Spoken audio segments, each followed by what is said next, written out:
Everybody, Scotchman here. Thanks again for looking at my review videos. So today we're going to do a classic Speyside Glenfiddich 12YO. I mean, everybody knows it there, right? Once you're drinking Scotch, you know this there. So we're going to do it, you know how we do it. We're going to pour a little bit, let it breathe for a couple of minutes. As I always say, normally you let it breathe for about 5-10 minutes, 20 if you really have the patience. Kind of don't. So for this purpose we'll just chat a little bit while I let the Scotch get some air. So Scotch really started, I think, in the 1400s or so.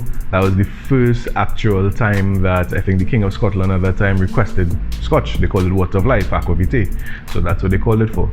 But in Scotland, the distilling of Scotch started long before that. I mean, people believe that St. Patrick himself brought distillation to Ireland, and then sometime after that there was a wedding on Islay, the island of Islay, I-S-L-A-Y, pronounced Islay. And what happened was people at this wedding party came across and they were like, oh, this is how we distill this thing. And Scotch, you know, the king was there for that wedding, he had it. And then of course the official thing was, I think, 1494, when in the exchequer's roll he asked for how much ever of aqua vitae, water of life. And that's funny because everybody knows aqua vitae is water of life. That was the Latin translation for which the Romans did for the Celtic word, which is ushki biaha. So ushki is really weird spelling, O-O-S-H-K-I-E B-A-Y-A-H, I believe it is. I think that's it. But ushki biaha, that's the pronunciation of it. And ushki sounds funny, right? Because ushki became whisky, which became whiskey, which became our modern whiskey. So from all the way back then, I'm talking about maybe 14 something, to all the way to now. And of course there's lots of history in between, and we'll get into it over tastings, you know. But yes, so as usual, we're going to go through our sensory evaluation. Take a little time with this one today. So look at the color. Yes, a nice amber. Come a little closer so you can see it. Really good color, right? Yes, my branded Glencairn. Have to promote it. So you see the coloring behind it. Give it a little swirl. We're gonna look for those legs. So if they run thin and quickly, we expect it to not be a very complex or robust whiskey. If they run thick and slowly, then, you know, we can get excited. We're like, oh, this is supposed to be a really nice, robust, complex Scotch or whiskey. And it's not running after all that talking I'm doing. So yeah.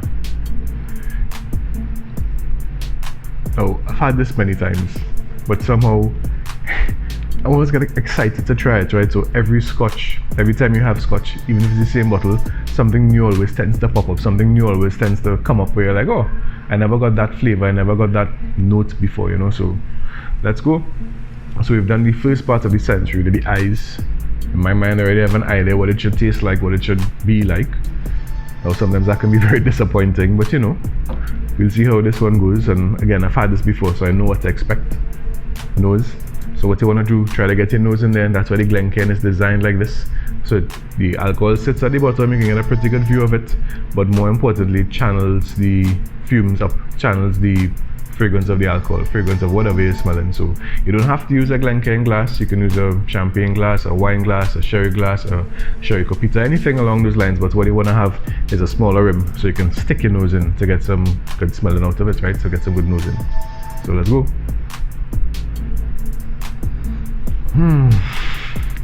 Good Scotch makes me smile. This is nice. I mean, yes, there's alcohol. This is probably 40%. Let me see. This is bottled at 40% alcohol. So I mean, alcohol is in the first nose, but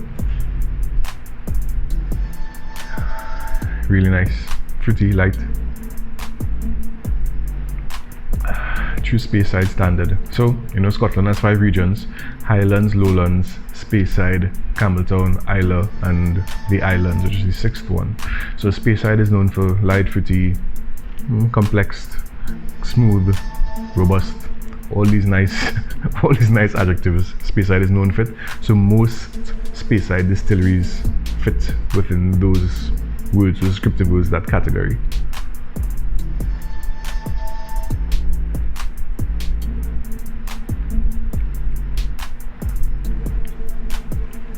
Smooth. See the smile? There's no confusion on my palate. Starts so sweet. Hint of vanilla. Nut caramel. Smooth. Finishes smooth. There's nothing in my throat. It's just smooth. Everything is just nice. So when you're tasting, remember what you need to do. Take a nice mouthful, roll it around, keep it in the mouth for a couple seconds, let it touch all around your tongue so your tongue can be stimulated. Now when you're doing that, flavor wheel in your head. Is it grassy, grainy, fruity, floral, peaty, woody, winey, or off notes? So try to get all those things through. You want to look out for sweet, salty, bitter, sour, umami. And you want to look out for those things too on your palate itself. Let's go one more.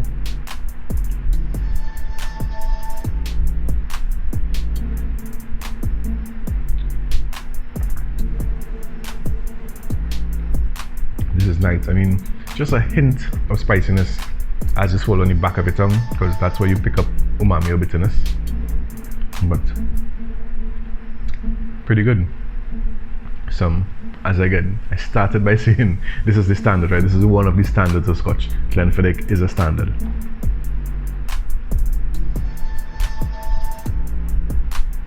Oh, this is good. And I mean, it's what, 1887.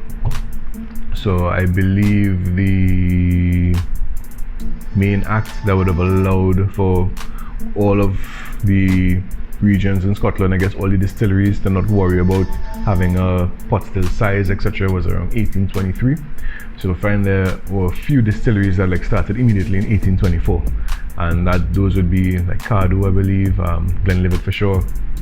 I think there were 7 or so that started immediately, and Glenfiddich was one that started a little later. And what actually happened with Glenfiddich was they bought over some pot stills from somebody else, so they came into it, and the name Glen is very funny because Glenlivet basically was, because they were one of the first, they were known for that area in the Scottish Highlands. They weren't known as Speyside as yet. And what happens, a lot of distilleries that started just after them, they all kind of put Glen into their name so it can be affiliated with Glenlivet, which is already established as a standard in that area of Scotland. That was sorted out in 1880, but look out for some Glenlivet videos and I'll get into that history a little more. One more sip before I add my water.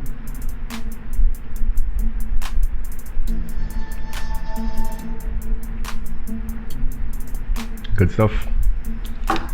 So, normal, just a tiny drop of water, not too much, maybe like half a cupful if possible. Some people have droppers, some people actually pour it into the cap to pour it in. I just go like very slight pour, and the only reason I'm doing that is to release a little bit of the scotch. In all honesty, sometimes when you do it, you kind of regret it, so that's why I put a very little bit of water, because if it's not a very complex or not a very robust scotch, it actually spoils it. I honestly prefer this without the water, but like I said, every time I have it, I stop and I'm like, let me do this again, because you might pick up something you never picked up before, you might remember something you didn't remember before. Oh, this is good. So it's a little lighter, as can be expected.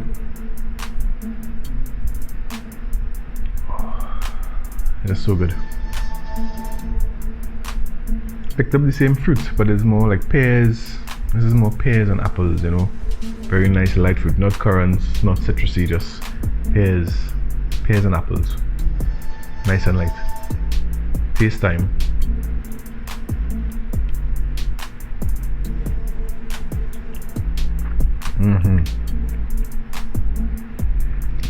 This is some good stuff. So even adding water, it didn't spoil it. A little more spice comes out. It's definitely a little more honey or caramel, or it's a little sweeter, but it's still nice.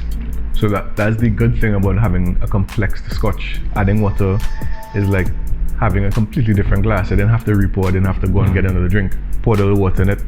Fantastic. Let's go again.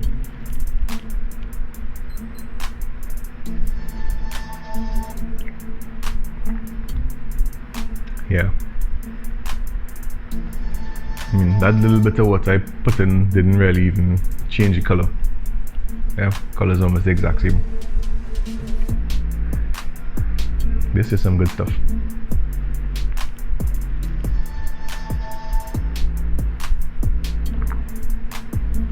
Smooth, very little spice, hint of honey aftertaste, even the slightest of vanilla.